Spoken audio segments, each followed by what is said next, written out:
औज़ुबिल्लाहि समीउल अलीम है मिनश्शैतानिर्रजीम बिस्मिल्लाहिर्रहमानिर्रहीम अल्हम्दुलिल्लाहि रब्बिल आलमीन वस्सलातु वस्सलामु अला अशरफुल अंबिया वल मुरसलीन व अला अहले बैतिहि तय्यबीन अत्ताहिरीन अल मासूमीन अल मज़लूमीन अम्मा बाद। हर इब्तिदा से पहले, हर इंतहा के बाद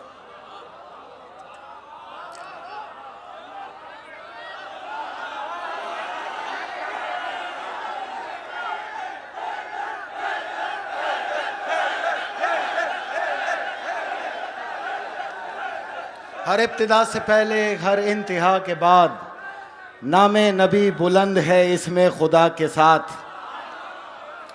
दुनिया में एहतराम के काबिल हैं जितने लोग, मैं सबको मानता हूं मगर मुस्तफ़ा के बाद।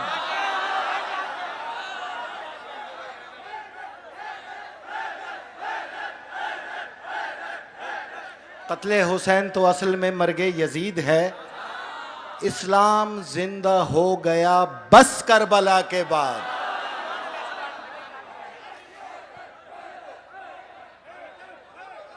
अल्लामा नईमी साहब के फर्जंद यहाँ मौजूद हैं। मौलाना नईमी शहीद, शौदाए नश्तर पार्क, शौदाए पाकिस्तान, शौदाए अफवाज पाकिस्तान के लिए फातिहा।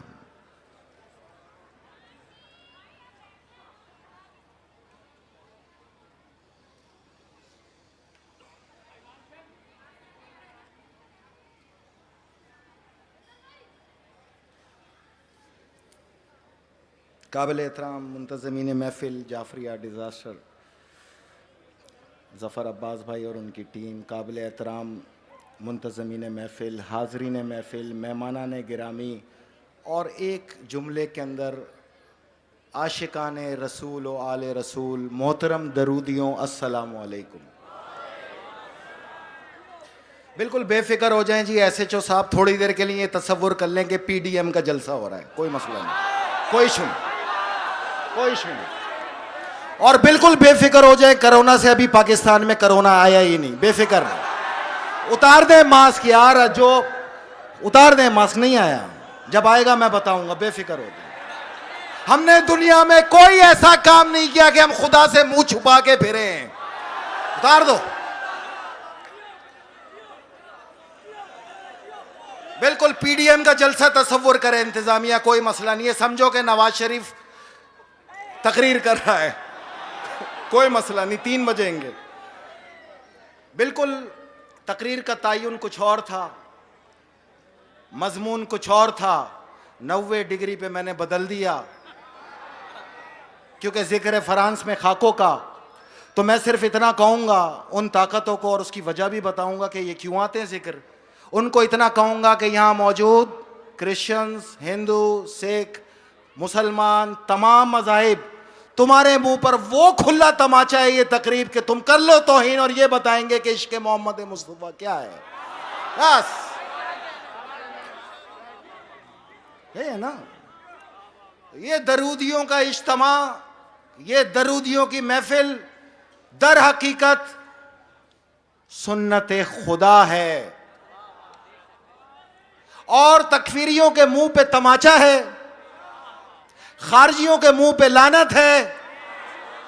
और दज्जाल ज़ादों को ये कहना है कि आज भी ये नौजवान जो हैदर हैदर का नारा मार रहे, तुम्हें जंग खैबर की याद दिला रहे हैं। हाँ,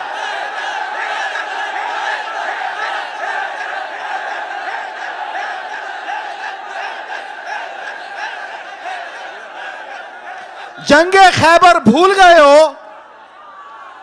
मेरे मौला ने तमाम जंगों में कहा मैं अली इब्ने अबी तालिब हूं। जंग खैबर में ओ दज्जाल ज़ादो, तुम्हारे उस वक्त के आका को कहा मैं वो हूं जिसकी मां ने उसका नाम हैदर रखा है।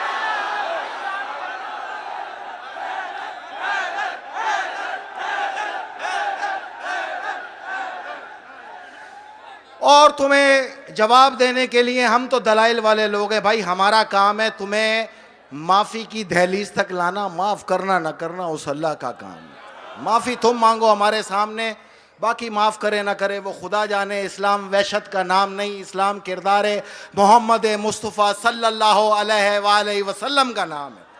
बहरहाल बड़ी मशहूर किताब है, फ्रांस वालों को बता दो, मुझसे मत पूछना, अपनी किताब खुद खोल के पढ़ लो।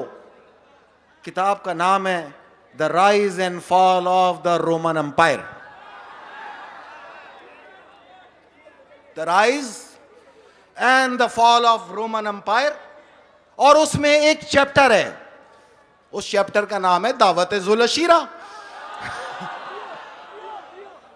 ये उनको भी जवाब है, और जो दज्जाल ज़ादे यहां पर मुसलमानों के रूप में छुपे फिर रहे हैं, ये तकरीब उनको भी जवाब है।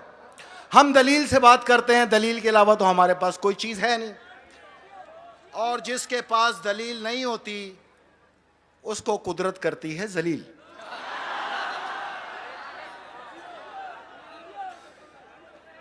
अब दावत जुल अशीरा है, इस्लाम का आगाज बाइसत के 3 साल बाद दावत एक वही नाजिल हुई सरकार दो आलम सल्लल्लाहु अलैहि वसल्लम पे, सूरह शौरा, कुरान की सूरा, वाज़े तौर पे उसके अंदर लिखा है। और लिखा है, ये तर्जुमा मैं पढ़े देता हूँ, आप अरबी पढ़ते रहते हैं, अरबी पढ़ लेना कोई कमाल नहीं, तर्जुमा पढ़ लेंगे तो मसले हल हो जाएंगे, ठीक है।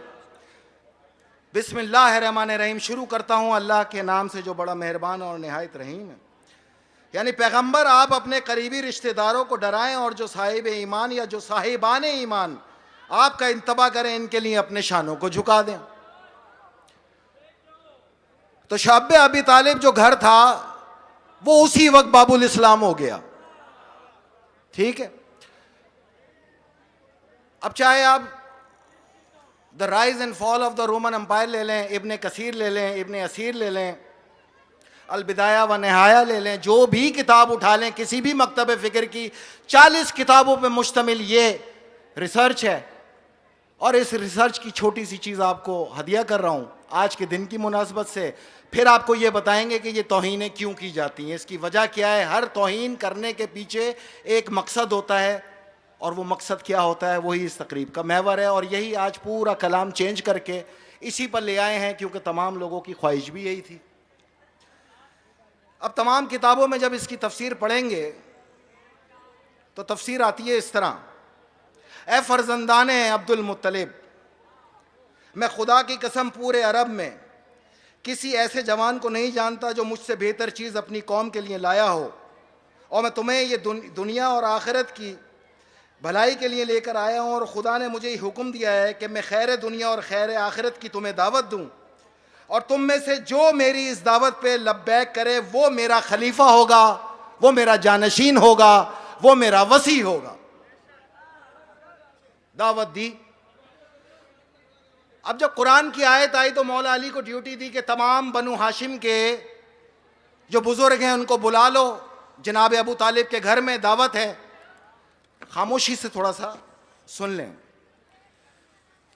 दावत दे दी, आ गए 40 बुजुर्ग आके जनाब सरकार हज़रत अबू तालिब अलैहिस्सलाम जो उस वक्त वारिस तौहीद थे उनके घर में आए। और अभी खाना तनावुल किया, सरकार दो आलम ने अभी अपना बयान करना था। अबू लहब खड़ा हो गया, बोला ये तो जादूगर है, हम जा रहे हैं, सबको लेके चला गया। जब जा रहे थे तो जनाब अबू तालिब ने ललकार के कहा कल फिर दावत है, इसलिए तकरीब से पहले खिला दिया करें। जो कहते हैं नज़र नियाज क्या होती है वो ये जान ले, यही होती है। जहां ईमान अफरोज बातें हों उस लंगर को ही नजर नियाज कहा जाता है। आपकी किस्मत में नहीं है तो हम क्या कर सकते हैं, क्योंकि आपके पास कोई ऐसा बुजुर्ग ही नहीं है जिसकी नियाज दी जाए। दूसरे दिन ये दावत फिर हुई, फिर खड़े हो गए और चले गए। तीसरे दिन फिर दावत का एहतमाम हुआ। इधर फिर अबू लहब खाने के बाद खड़े होने लगा। मेरे सरकार हजरत अबू तालिब ने उसका कंधा पकड़ के बिठा दिया जोर से कि बैठ जा, आज वो सुनेंगे जो मोहम्मद सुनाना चाह रहा है। उसके बाद सरकार मोहम्मद सल्लल्लाहु अलैहि वसल्लम का हाथ पकड़ के कहा, ऐ मेरे आका, ऐ मेरे मौला, ऐ मेरे सरदार, हुक्म कीजिए। तो ये तफसीर मैंने बयान की कि मोहम्मद मुस्तफ़ा सल्लल्लाहु अलैहि वसल्लम ने ये बयान किया। कोई ना खड़ा हुआ, मेरे मौला अली खड़े हुए, कहा अना या रसूल अल्लाह, मैं हिमायत करता हूं, मैं तायीद करता हूं। कहा बैठ जाओ। मैं तो इनसे गुजारिश कर रहा हूं, फिर कहा, यही पैगाम सुनाया, फिर मौला अली खड़े हुए, कहा फिर बैठ जाओ। फिर तीसरी बार फिर ये पैगाम सुनाया, कोई ना खड़ा हुआ, फिर मौला अली खड़े हुए, अना या रसूल अल्लाह, कहा बैठ जाओ। आपने मौला अली को करीब बुलाया, आपके कंधे पे अपना हाथ रख के फरमाया, अली मेरा भाई है, आयत के मुताबिक अली मेरा भाई है, मेरा वसी है और तुम्हारे दरमियान मेरा जानशीन है, खलीफा है, बस इनकी बात सुनो और इनकी अताअत करो।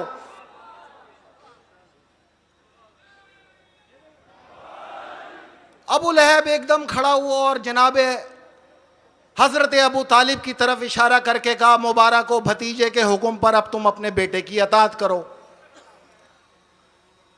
तो इसको थोड़ा अरबी में पढ़ लेते हैं, रसूल खुदा ने क्या हुक्म दिया। रसूल खुदा ने कहा, ए अली आप मेरे भाई हैं, मेरे वसी हैं, मेरे जानशीन हैं और मेरे खलीफा हैं। तो अरबी में पढ़ लेते हैं, अली युन वलीउल्लाह व वसी और रसूलुल्लाह व खलीफतहु बिला फज़ल।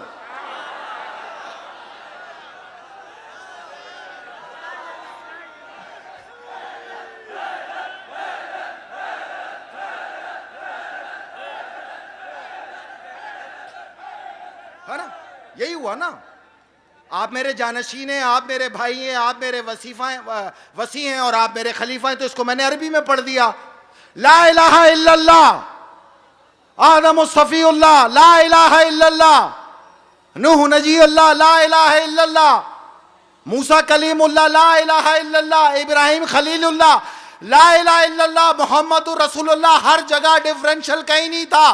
तौहीद की दावत तो हजरत आदम से चली, ला इलाहा तो हर जगह था।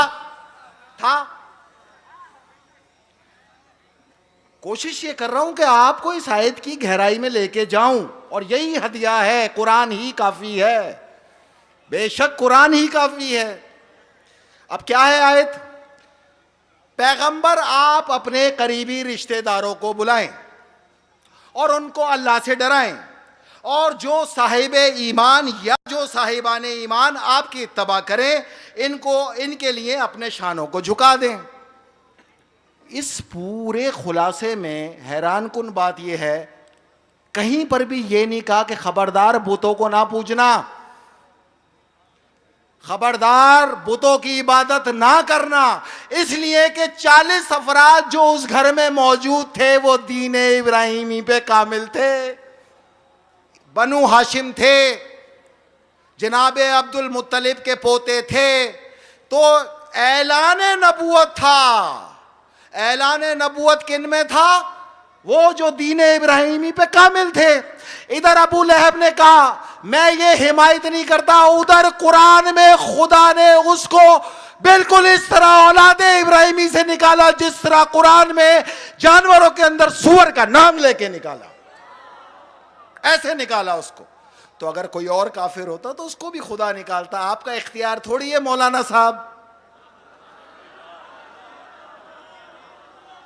हाँ, थोड़ा सा अगर मैंने आप पे रिसर्च कर ली तो मैं ये जान जाऊंगा कि चौथी पीढ़ी में, तीसरी पीढ़ी में आपके अजदाद आए कहां से थे इस्लाम में, और इसलिए आए थे कि आप इस्लाम के मालिक बने, मोहतरम हस्तियों की तहजीक करें। वो जो कर रहा है फ्रांस वो तो छोड़ो, जो आप में मौजूद नासूर कर रहे हैं उनकी खबर लो और उनको दलीलों से जवाब दो। यही है दरूदी महफिलों का राज। तो बताना सिर्फ इतना है कि उस वक्त जो सरदार था उसने जब ऐलान नबूवत मोहम्मद मुस्तफ़ा सल्लल्लाहु अलैहि वसल्लम ने करने के लिए तकरीब की तो आपने कहा मैं आपकी हिमायत करता हूं जो सरकार है हजरत अबू तालिब। तो जो वारिस तौहीद होता है वो दीन में अमेंडमेंट की हिमायत करता है, जो बुत परस्त होता है कलमा वो पढ़ता है। वारिस तौहीद को कलमा पढ़ने की जरूरत नहीं, ऐलान नबूवत था। भाई मौजूदा हालात की तरफ अगर देखते हुए ना चलें तो इन तकरीबात का कोई फायदा नहीं। बेशुमार बुजुर्गों ने कुर्बानियां दी इसी नश्तर पार्क में, आशिकान रसूल को सरेआम कत्ल कर दिया, आज तक इंसाफ नहीं मिला। जामा नईमिया के मोहते में मियाँ मौजूद हैं, इनके वाले साहब को शहीद कर दिया, दीगर तमाम शोहदा के वारसीन मौजूद हैं। बेसिकली हमें अब मौजूदा हालात को देखते हुए चलना पड़ेगा। आज की ये तकरीर मौजूदा हालात के ऐन मुताबिक है और यहाँ पर इसको बयान करने का मकसद ये है कि पाकिस्तान का आज़ाद और शफाफ मीडिया में इतनी जान नहीं है कि वो ये सुना दे। ये तौहीन रिसालत जो बार बार होती है, इसकी वजह क्या है ये मैं आपको बताता चलूं। जब जब इस्राईल अपने कदमों को फ़लस्तीनियों को रोनते हुए आगे की तरफ बढ़ाता है, कोई ना कोई मलऊन खाके लेकर आ जाता है। गज़ा की पट्टी पे जब इस्राईल ने अपने आप को आगे बढ़ाया तो सलमान रुश्दी आया। जैसे जैसे इस्राईल के कदम बढ़ते गए वैसे वैसे ही चलता चला गया और अब आ रहा है ग्रेटर इस्राईल। तो ये मलऊन निकल के आ गया। वजह सिर्फ आपकी तवज्जो को डाइवर्ट करना, ताकि आप उस टॉपिक को फरामोश कर दो जिस पर आपको, मुझे और हर साहिब ईमान को, हर आशिक रसूल को होना चाहिए। आपसे सिर्फ ये बताना है कि अब वो वक्त आ गया है जिसका 13 साल मैं आपसे इजहार करता रहा। बेशक कि वो वक्त आ गया है। इसी वक्त के लिए हमारी भी दुआ थी कि परवरदिगार हमें ज़िंदा रखना, और इसी वक्त को निमटने के लिए और अपनी रियासत को बचाने के लिए परवरदिगार ने हमें ये ड्यूटी दी है। अगर ज़िंदा रहे तो मेरा आपसे वादा है, इन खारजियों को, इन आलमी ताकतों को वो मारूंगा कि ये शाम और इराक़ को भूल जाएंगे।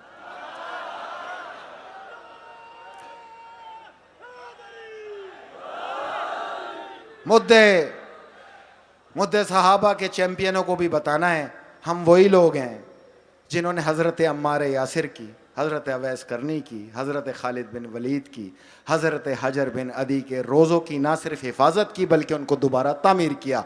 और ऐसे वक्त में हमने ये इबादत अदा की जब आपकी ज़रूरत थी और आप 2020 का फाइनल देखने में मशगूल थे। तो दीवारों पे नारों से काम नहीं चलता, अमल से चलता है। कोरोना, कोविड-19 सबसे अहम टॉपिक। अभी तक पाकिस्तान में कोरोना नहीं। मैं दुनिया में वो वाहिद आदमी हूँ 7.5 अरब आबादी में कि परवरदिगार ने मुझे ये ड्यूटी दी कि मैं इस दज्जाली फितने के खिलाफ अलम बगावत बुलंद करूँ, और मैंने किया। और जो जो मैंने लफ्ज़ उस वक्त अदा किए, ठीक 24 घंटे बाद हालात और वाक़यात उसको सही साबित करते चले गए। बेसिकली ये वबा नहीं, ये कत्लेआम है। ये कत्लेआम है और इसका आखिरी जो महवर है वो 2 मुल्क हैं, एक ईरान, दूसरा पाकिस्तान। ये 2 मुल्क महवर इसलिए हैं कि दुनिया में कुछ भी हो जाए, ये 2 मुल्क इस्राइल को, ग्रेटर इस्राइल को नहीं, ग्रेटर इस्राइल को तस्लीम नहीं करेंगे। ईरान इसलिए नहीं करेगा कि वह विलायत फ़क़ी का निज़ाम है। हैदर यही है ना। मरहब को तो याद दिलाते हो, मरहब ज़ादों को तो याद दिलाते हो, हम वही हैं। पाकिस्तान इसलिए नहीं करेगा कि यहाँ पे ISI मौजूद। मेरी ये ज़ाती रिसर्च है कि जब तक ISI पाकिस्तान में वजूद रखती है, इसराइल को तस्लीम नहीं किया जा सकता। तो ये कोरोना का एक ड्रामा आपके सामने पेश कर दिया गया। ये कत्लेआम है। अभी तक ये सिर्फ 3 मुल्कों में वारिद हुआ है, चाइना, ईरान और इटली। चाइना में इसलिए हुआ कि इक्तिसादी तौर पे तोड़ना था। ईरान में इसलिए हुआ कि कासिम सलमानी के बाद ये जंग ना लड़ सके, मुंह काला हुआ खैबर की तरह। और इटली में इसलिए हुआ कि इटली वाहिद पूरी दुनिया में ईरान के तेल का खरीदार था, बना हमारे लिए। मैं आपको आज अपनी रिसर्च का पहलू देके जा रहा हूं और हुक्मरानों से कहता हूं जल्दी नहीं करना। एक ऐसा वक्त आएगा तुम्हें वैक्सीन एवज दी जाएगी इसराइल को तस्लीम करने के लिए, उस दिन जल्दबाजी नहीं करना, मुझे मौका देना। मेरी रिसर्च के मुताबिक 20 दिन में मैं इस कोरोना को यहां से खुरच के बहरा अरब में गर्क कर दूंगा।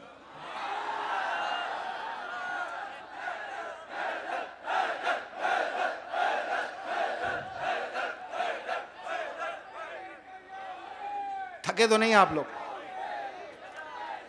ना ना, देखो देखो देखो देखो देखो, हुसैन मिन्नी वाना मिनल हुसैन, मजा नहीं आता। नारा होना चाहिए लब्बैक या रसूल अल्लाह, लब्बैक या हुसैन,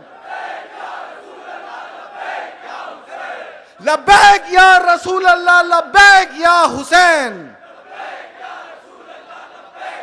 ये देखें, किसी टेस्ट की जरूरत नहीं है। ये $1.5 अरब, 270 अरब रुपए जो वर्ल्ड हेल्थ ऑर्गेनाइजेशन ने हुकूमत पाकिस्तान को दिए, ये रोड बनाने के लिए दिए थे, ये ट्यूबवेल लगाने के लिए दिए थे? नहीं, कोविड-19 में जो भी मरीज शिकार थे उनके फ्री इलाज के लिए दिए गए। और इन अस्पतालों में बैठे हुए भेड़ियों ने वो रकम भी खाई और 8-8 लाख रुपए के आपके पैकेज भी लेके खा गए। हाँ, कमाई धंधे में भी इंतहाई बेगैरत। तो इसका एक टेस्ट है, मैं बता रहा हूं, जिस दिन ये आपको होगा, खाने से होगा, बेफिक्र रहे। मैं सामने लाओ कोरोना का कौन मरीज है, छोड़ दो उसको मेरे साथ कमरे में, मैं उसके साथ कमरे में बैठने के लिए तैयार हूं। 24 घंटे बाद मेरा टेस्ट करना, निकला तो बता देना, नहीं निकला तो मान लेना मैं सही था, मैं सही था। उतार दो ये मास्क, 30-30, 50-50 रुपए के भत्ते लगा के बैठे हुए हो। हाँ,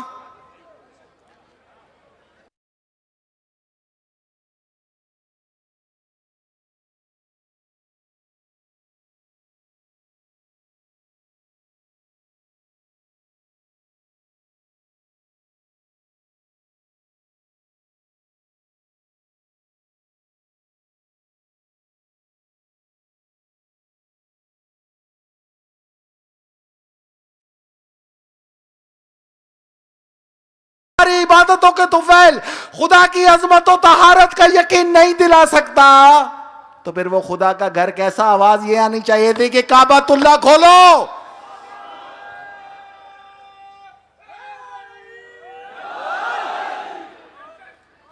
कितना टाइम है? कोई बात नहीं, पीडीएम समझो।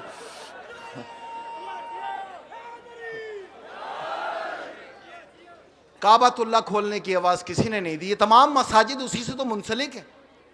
और इन मसाजिद में क्या है कि किबला रुख है, आपकी बनाई हुई है, काबे पे किसी की आवाज नहीं। तो जब आपको कोरोना होगा तो ना आपका हाथ दिल पे जाएगा, ना दिमाग पे जाएगा, ना फेफड़ों पे जाएगा, ना पैरों पे जाएगा, ये सीधा यहां पे जाएगा। जिस दिन आप महसूस करें कि अब आपसे सांस नहीं लिया जा रहा और आपका सांस ये घुट रहा है, तो किसी टेस्ट की जरूरत नहीं, यही कोरोना है। और इसका वाहिद फर्स्ट एड है, हर घर में ऑक्सीजन गैस सिलेंडर होना चाहिए, ये फर्स्ट एड। और अस्पताल में जाके आपने दूसरी बात नहीं करनी, उनके कहना है आपने कि यहां पर कोई रास्ता, कोई ऐसी सबील निकालें जिससे डायरेक्ट सांस को बहाल किया जाए। 10 मिनट में आपको नजर आएगा कोरोना खत्म हो गया। कोरोना जिस दिन भी आएगा इसका तयन सिर्फ 10 मिनट है। 10 मिनट में या तो आदमी खत्म या कोरोना खत्म। अस्पताल आप उस वक्त जाएंगे जब कोरोना मर के आपके मैदे में जा चुका होगा। कोई इलाज नहीं इसका, ये इंजेक्ट किया जाता है, रेफल कंटेनर्स के अंदर इसको गैस की सूरत में इंजेक्ट किया जाता है। ये जब भी आएगा गोश्त के अंदर आएगा। कोशिश ये करनी है कि जो भी जानवर खाएं, जो भी गोश्त खाएं, अपने सामने हलाल करा के खाएं। जिंदा जानवर में कोई वायरस होगा वो नहीं बच सकता। शायद आने वाले दिनों में मेरी इस चीज की भी तस्दीक हो जाए। कोरोना की आमद दिसंबर में है, वैक्सीन की आमद 21 मार्च को है, 21 मार्च 2021 को। अप्रैल में आप खुलेंगे, शर्त यह होगी कि आपने वैक्सीन लगाई हो, वरना पूरी दुनिया में आपको बंद कर दिया जाएगा। तो अब इस वैक्सीन में क्या है? बहुत कुछ है। ये वैक्सीन बारकोड के साथ होगी, लेकिन इस वैक्सीन के अंदर जो महलूल है, देखिए एक इंसान की फितरत ये होती है कि अल्लाह ताला ने उसको ऐसी हिस्स दी है जो माँ में और बहन में, बेटी में और बीवी में तफरीक करती है। ये वैक्सीन उस तफरीक को ख़त्म कर देगी। ये उस हिस्स को नुकसान पहुंचा के इंसान को और जानवरों में कोई फ़र्क नहीं छोड़ेगी। दज्जाल की फ़ौज हरामजादों पे मुश्तमिल होगी। दज्जाल ये अपनी फ़ौज बना रहा है। अब इसका बेसिक नुक्ता क्या है? Greater Israel. पाकिस्तान में अजीब लगता है कुछ सहाफियों को यह देखते हुए कि अगर हम इसराइल को तस्लीम कर लें तो क्या है, हमारा कर्जा उतर जाएगा। भाई तुम्हें तो पता ही नहीं कि मसला क्या है। मसला है फ़लस्तीन तो है ही नहीं, ये तो दीन का मसला है, ये तो ईमान का मसला है। इसराइल का दारुल हुकूमत था तेल अवीव, ग्रेटर इसराइल का दारुल हुकूमत अब बनाया गया है 2016 में दुनिया के अजीम मस्खरे साबिक सदर डोनाल्ड ट्रंप के हाथ से यरूशलेम। यही वो चेंज है जिसको आपको आज बताने का मकसद है। यरूशलेम बैतुल मुक़द्दस इसराइल की हदूद में लाने का नाम है। जनवरी में इस्राएली पार्लियामेंट में इस चीज़ का ऐलान हो चुका है और इस्राएली रब भी इस चीज़ का ऐलान कर चुका है कि उसके मसीहा से मुलाकात हो गई है और अगले साल के अवाइल के अंदर हमारा मसीहा दुनिया में रूनुमा हो जाएगा, जिसकी तस्दीक 6 इस्राएली वजीरों ने इस्राएली पार्लियामेंट में की। आपको जमहूरियत के लिए इसलिए पीछे लगाया जाता है कि आप इन चीज़ों को ना सोचें। मैं तमाम सहाफ़ी भाइयों को बताऊं कि ग्रेटर इसराइल दर हकीकत यरूशलेम या इसराइल की हदूद का नाम नहीं है। ग्रेटर इसराइल का जो ख्वाब है, जो इनके मसीहा और हमारे मुताबिक दज्जाल ने देना है, वो बैतुल मुक़द्दस को मुनहदम करके वहाँ पे हैकल सलमानी की तामीर का आगाज़ करना। तो तुम अगर ये इसराइल को तस्लीम कर रहे हो या ग्रेटर इसराइल को तस्लीम कर रहे हो तो तुम बैतुल मुक़द्दस को मुनहदम करने के हक में वोट दे रहे हो और हैकल सलमानी को तामीर करने का वोट दे रहे हो। तो बराए मेहरबानी ये बात याद रखो कि ये फर्द वाहिद का फैसला नहीं होगा। पाकिस्तान में जब तक एक एक अहले ईमान मौजूद है इस हक में खड़ा होगा कि बैतुल मुक़द्दस ही क़िबला अव्वल है और ये मुसलमानों की आन है, शान है और जान है। हम किसी भी सूरत इसराइल को और ग्रेटर इसराइल को तस्लीम नहीं करेंगे। वैक्सीन आए या ना आए हमें कोई फिक्र नहीं है। अगर इस मामले में इस दवा से हमारी जान जाती है तो बेशक जाए, हमें कोई इस पे एतराज भी नहीं है। याद रखना मेरी बात। अब आओ मौला अली की उन निशानियों पे। ज़माने आखिर में वो वक्त आएगा लोग एक दूसरे से हाथ मिलाने से डरेंगे, सोसाइटी बिल्कुल टूट चुकी होगी, का हज और काबे का तवाफ मौकिफ हो जाएगा। मौकिफ तो उसको कहते हैं जो खुदरों का हो, और दज्जाल शिफा बांटता हुआ आएगा पूरी दुनिया में। वो क्या कह रहे हैं, मार्च में हमारा मसीहा आ रहा है जो वैक्सीन लेके आएगा। तो 1400 साल कबल की हुई इस बात की और इससे ज्यादा रोनुमाई क्या होगी। फिर भी नहीं समझे अना मदीनतुल इल्म वालियुन बाबुहा। तो ग्रेटर इसराइल ही मेन मकसद है। अब उस ग्रेटर इसराइल को तस्लीम करने में दो मुमालिक किसी सूरत नहीं मानेंगे, वो हैं ईरान और पाकिस्तान। पाकिस्तान का वजूद ही इसराइल की मुखालफत पे बेस करता है। जो ये हमारे उलमाए किराम कहते हैं कि आज़ादारी और मजहबी तकरीबात हमारा कानूनी हक है, मैं उनको बताऊं आपको हमारा आईनी हक है। मैं आपको बताऊं, आपको तो इल्म ही नहीं है आइन क्या होता है। ये प्रेम्बल है, प्रेम्बल ये बुनियाद है कॉन्स्टिट्यूशन ऑफ पाकिस्तान की। कोई इजाजत की जरूरत भी नहीं है, इन्फॉर्म करना है खाली हमने, किसी इजाजत की जरूरत नहीं। हर कोई अपनी इबादत में, तमाम लोग तमाम मज़ाहिब आजाद हैं। इस्लाम रियासती मजहब होगा और इसी बुनियाद के ऊपर पाकिस्तान हमेशा इसराइल के खिलाफ खड़ा रहा। एक साल के मुहित अरसे के अंदर इस्लाम के नाम पे पाकिस्तान वजूद में आया, यहूदियत इसे इसराइल को लेके आ गई। तो ये नक्शे पे जो तेजी से अमल शुरू हुआ है इसका बाकायदा आगाज होगा दिसंबर के आखिरी हफ्ते में और ये अंजाम पजीर होगा अप्रैल और मई के कहीं मिड के अंदर। तो अब दुनिया में जो भी अमल वकू पजीर होना है, दुनिया में जो भी चेंजिंग आनी है वो इसी 6 महीने में आनी है। तो इस 6 महीने के लिए ज़हनी तौर पर तैयार होने के लिए पाकिस्तान के अंदर एक फितना, एक जंग, एक खारजियत छोड़ दी गई। जैसा कि आपने मुहर्रम में और रबीउल अव्वल में देखा कि शिया सुन्नी फिसाद का शाखसाना छोड़ा गया, जिसको उलमाए हक ने नाकाम बना दिया। कार्ड नंबर 1 नाकाम बनाया तमाम उलमा ने। कार्ड नंबर 2 सियासी तहरीकें छोड़ दी गई। मैं किसी की सियासत के खिलाफ नहीं, मैं जो सियासत छोड़े हुए 8 साल हो गए, ना ही मैं कहीं इलेक्शन में आया। मैं इन सियासी जमातों की चंद चीज़ें आपको बताता हूँ। 11 जमातें जब स्टेज पे खड़ी होती हैं, 11 जमात, तो इनके एक जुमला लाजिमुल मलजूम होता है, जाके पुरानी इनकी ये 1 महीने की तकरीरें निकाल के सब सुन लो। हमने अपने कीमती दोस्त सऊदी अरब को खो दिया। कभी सऊदिया के बादशाह से बोलो ना यहां जमहूरियत होनी चाहिए, वहीं लटका देगा। हमने अपने कीमती दोस्त सऊदी अरब को खो दिया। भाई आपकी ये आवाज ना ईरान पे निकली जिसपे 45 साल से गिजा की पाबंदी, ना अजरबैजान पे निकली, ना आर्मीनिया पे निकली, ना तुर्की में होने वाली बगावत पे निकली, ना कतर पे होने वाली पाबंदियों पे निकली, ना यमन के कत्लेआम पे निकली, ना इराक में अहले बैत रसूल और असहाबे रसूल पे किए जाने वाले धमाकों पे निकली। आपकी आवाज निकली तो हमने अपने प्यारे दोस्त सऊदी अरब को खो दिया। पीपल पार्टी भी यही कह रही है, नून भी यही कह रही है, JUI भी यही कह रही है, चकजई भी यही कह रहा है, सब यही कह रहे। तो फिर मैं मान लेता हूं 3 अरब रुपए हुकूमत से लेके इन्हीं में तो छोड़े 3 अरब डॉलर। आप शुरू हो जाइए रियासत के खिलाफ जमहूरी तहरीक लेके, आप शुरू हो जाइए। बिल्कुल यही अमल था शाम और इराक में। पहले फिरका वाराना कार्ड लेके आए, दूसरी सियासी तहरीक लेके आए बादशाहत के खिलाफ, और जब वो कुछ नहीं हुआ तो तीसरी आई मुजाहमती तहरीक। तो अब इनका तीसरा कार्ड आएगा मुजाहमती तहरीक, जिसके लिए पूरी दुनिया से दाइश और दहशतगर्दों को पाकिस्तान के अंदर जमा किया बजरिया नेटो सर्विसेज, और जिसका मैं 13 साल आप लोग को बताता रहा। ये शहादतें किसने की हैं, किसने मारा है? कहते हैं जी पाकिस्तानियों के दुश्मन है, तो आप सियासी जमातों पे तो आज तक 5 रुपए का पटाखा नहीं पड़ा। हम पर, दरूदियों पर, आशिकाने रसूल पर, मोहसिन इंसानियत के चाहने वालों पर सारे धमाके कभी नश्तर पार्क पे हुए, कभी जामा नईमिया पे हुए, कभी उलमाए हक पे हुए, कभी मुहर्रम और अयाम अज़ा पे हुए, ना किसी शराब खाने पे हुए, ना किसी जुए खाने पे हुए, ना किसी कबा खाने में हुए। आपने जब निशाना बनाया, दरूदो सलाम को बनाया, तो मैं ये जान लेता हूं ना आप बम से डरते हैं, ना धमाकों से डरते हैं, ना गोलियों से डरते हैं, या ये तमाम खारजी सिर्फ एक हथियार से डरते हैं, जो है दरूद सलाम। वजह क्या है? इन्नल्लाह व मलाइकतहु यसल्लूना अलन नबी या अय्युहल्लज़ीना आमनू सल्लु अलैहि व सल्लिमू तस्लीमा।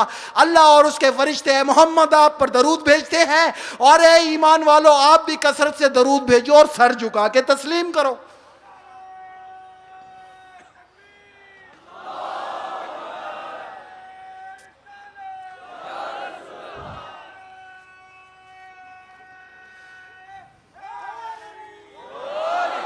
$3 अरब रियासत पाकिस्तान से लेके फितनागर मुल्लाओं में और सियासतदानों में तकसीम किए गए। हम गरीब के सबसे बड़े चैंपियन ने $1.5 अरब रुपए का जलसा कर दिया, बात गरीबों की है।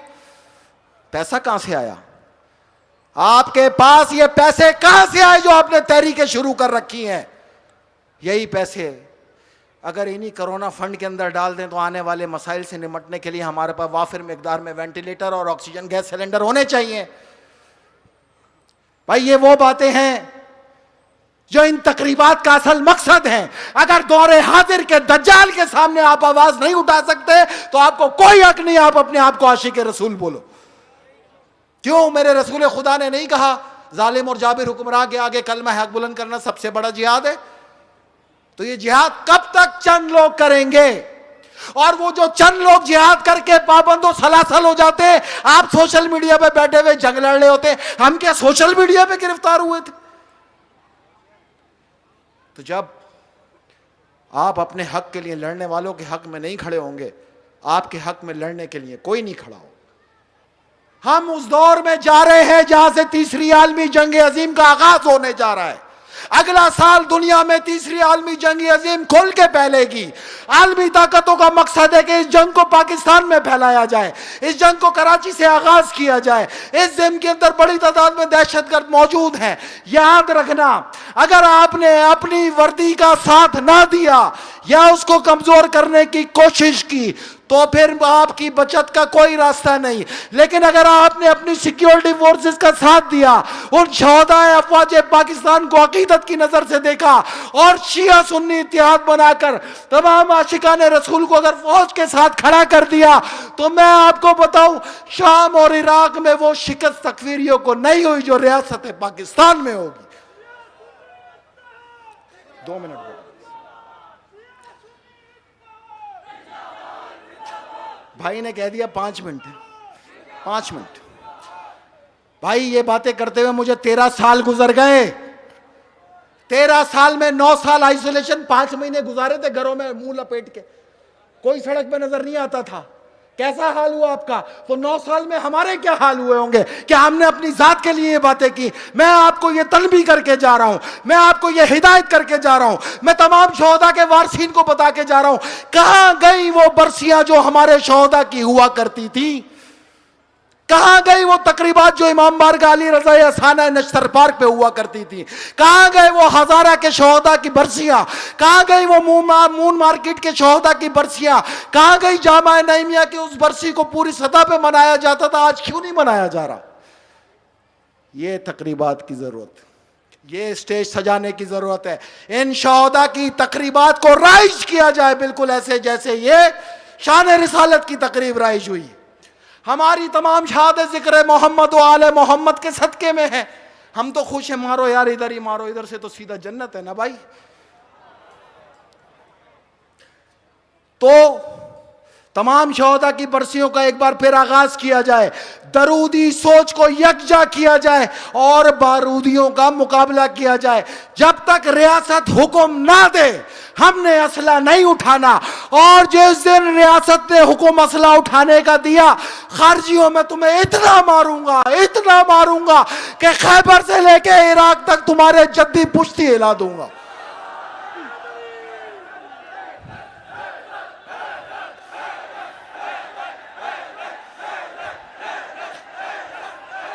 और सियासतदानों, मैं लानत भेजता हूं ऐसी सियासत पे जो इसके एवज मिले। लानत भेजता हूं मैं। ये झूठ, मुनाफकत, ना ये आपके जलसों में आए, ना ये आपके जनाजों पे आते हैं, ना आपके वारिसीन पे आते हैं, ना शौदा के कब्रों पे आते हैं, ना आपसे पीछे हाल पूछते हैं। और जब ये इलेक्शन आते हैं आप जिंदाबाद जिंदाबाद के नारे मार के इनके सिर घूम रहे होते हैं, क्योंकि इनको अच्छी तरह पता है इनकी औकात ही यही है। अपनी सोच को बदलना है। सियासत खत्म, आलमी जंग का आगाज होगा अगले साल और पाकिस्तान फतेहयाब होगा इंशाअल्लाह ताला। 2023 के बाद पाकिस्तान वहां पर होगा जहां मैंने हमेशा बताया कि कुल इक्तिसादी ताकत का 30% होगा ही पाकिस्तान। तो उस वक्त के लिए अपने बच्चों के लिए बेहतरीन कदम उठाना, रियासत के हक में चलना है, रियासत पाकिस्तान का वफादार रहना है। हम सिर्फ रियासत पाकिस्तान के हुक्म को मानेंगे, हम सियासतदान और पार्लियामेंट के हुक्म को तस्लीम नहीं करते। एक किरदार चाहिए, किरदार बहुत वज़ा और छोटा सा है। हकीकत यह है कि लोग हमें जान से मारने की धमकी देते हैं, हम बोलते पागल हो गए हो, 15 साल से मार रहे हो यार 15 साल से धमाके कर करके हमें मार रहे हो, और हम सीने के साथ तुम्हारा मुकाबला कर रहे हैं, खाली सीने में रोक रहे हैं। डरना उस दिन से जिस दिन नारा हैदरी मार के उठ गए, तो फिर तुम्हारी खैर नहीं।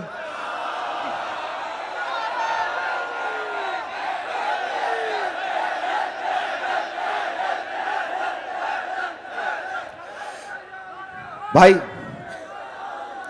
मैं अपनी माँओं बहनों से कहूँगा, मुझे इनका तो नहीं पता, लेकिन आपने अपने शहीदों को नहीं भूलना। ये कुर्बानियाँ रायगाह चली जाएंगी। ये जो सियासतदान बार गाते फिरते ना, हमने बड़ी कुर्बानी दी, झूठो, तुम्हारी तो मालियों की 7 पुश्तों में कोई शहीद नहीं है भाई। तुमने कौन सी कुर्बानी दी है? तुम तो कभी तालिबान के साथ नजर आते थे, कभी उनके हक में नजर आते थे, कोई निफाज शरीयत में नजर आता था, नामालूम शरीयत में नजर आते थे। तुमने हमारा साथ दिया, तुम झूठे लोग हो। हम सिर्फ और सिर्फ रियासत के लिए काम करेंगे, सियासत के लिए नहीं। And that's all. तो फिर नारा वो लगेगा जो इन दहशतगर्दों को पैगाम देगा, तुम्हारे धमाकों से तो हमारे बच्चे भी नहीं डरे, वो खेल रहे हैं, देखो वो खेल रहे। तुम्हारी धमकियां भाई, हमें जंगे बदर भी याद है, खैबर भी याद है, ओहद भी याद है। तुम कितने बहादुर हो, में वो भी याद है। तो हमने अपने किरदार को डेवलप करना है। किरदार बहुत छोटा सा है, हर महफिल में मैं बताता हूं, आगे मौका मिलेगा मैं फिर बताऊंगा। वादा आपसे मेरा ये रहा, दुनिया सिर्फ वैक्सीन तलाश करती रह जाएगी, मैं कोरोना को खुरच के बहरा रब में फेंकूंगा। आपने अपने किरदार को उस तरह तय्युन करना है, उस तरह बनाना है जिस तरह किरदार बनाए जाने का हक है। और एक कौम को बोलूंगा कि मौजूदा सूरत हाल के अंदर देखते हुए चलो, इस सूरत हाल के अंदर हर चीज मिलेगी। और शेर होगा ये कि कौम फिर वही है, तबाही का जमाना, इस्लाम है फिर तीर हवादिस का निशाना, क्यों चुप है उसी शान से फिर छेड़ तराना, तारीख में रह जाएगा मर्दों का फिजाना, मुड़ते हुए इस्लाम का फिर नाम चली हो, लाजिम है कि हर फर्द हुसैन इब्ने अली हो। बहुत शुक्रिया।